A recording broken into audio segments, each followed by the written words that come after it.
നമസ്തേ. Hi സുഹൃത്തുക്കളെ, ശ്രീകൃഷ്ണ രാധാ സങ്കല്പമെന്ന് കേട്ടുകഴിഞ്ഞാൽ പലരുടെയും മനസ്സിൽ തെറ്റായ ചിന്തകളുണ്ടാകും.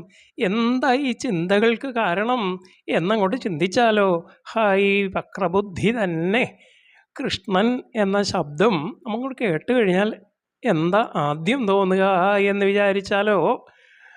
കൃഷിശ്ച ശബ്ദോ സർവവചനോ കൃഷിശ്ച ശബ്ദേ സർവവചനോ ണകാരോ ബീജവാചക സർവബീജം പരബ്രഹ്മം കൃഷ്ണ ഇത്യഭിധീയതെ.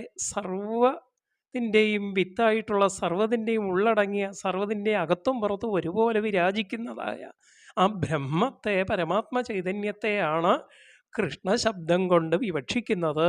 അപ്പോൾ സർവ്വതിലും അടങ്ങിയിട്ടുള്ള ഈശ്വരാംശത്തെ അല്ലെങ്കിൽ ഈശ്വര ചൈതന്യത്തെയാണ് കൃഷ്ണൻ എന്നങ്ങോട്ട് കരുതുമ്പോൾ ഞാനും നിങ്ങളും തമ്മിൽ യാതൊരു വ്യത്യാസവുമില്ല.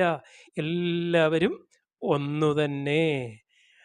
അവിടെ ജാതിയുടെയോ മതത്തിൻ്റെയോ നിറത്തിൻ്റെയോ രാഷ്ട്രീയത്തിൻ്റെയോ ഭാഷയുടെയോ ഭൂഷയുടെയോ വ്യത്യാസമില്ല എന്ന് കാണാം. ഏകം സദ്വിപ്രാ ബഹുധാ വദന്തി. എല്ലാ ഈ കാണുന്ന സർവ്വതിനെയും പലതായി കാണുന്നതിനെ ഒന്നായി കാണാനുള്ള ഒരൊറ്റ ചിന്തയാണ് കൃഷ്ണസങ്കല്പം.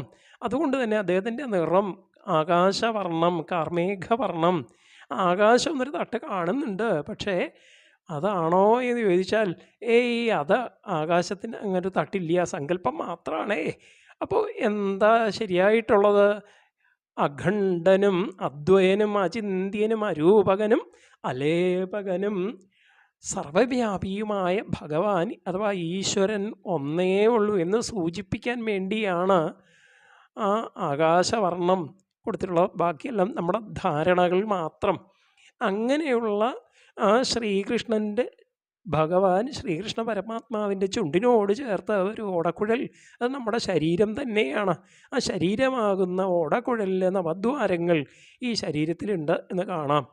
അദ്ദേഹത്തിനോട് ചേർന്നുള്ള രാധ ജീവാത്മാവ് തന്നെയാണ്. നാം ഓരോരുത്തരുമാകുന്ന ജീവാത്മാവാകുന്ന രാധ.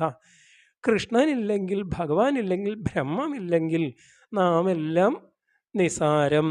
അപ്പോൾ നാം ഇല്ലെങ്കിലും ഈശ്വരനുണ്ട്.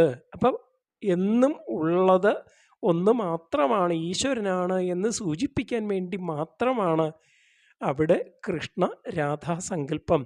അപ്പോൾ ഈ കാണപ്പെടുന്ന സർവചരാചരങ്ങളുടെയും ഉള്ളിൽ അന്തർലീനമായിട്ടുള്ള, അകത്തും പുറത്തും ഒരുപോലെയുള്ള ആ സങ്കല്പത്തിനെ കൃഷ്ണനെന്നും നമ്മെ രാധയെന്നും ജീവാത്മാവിൻ രാധയെന്നും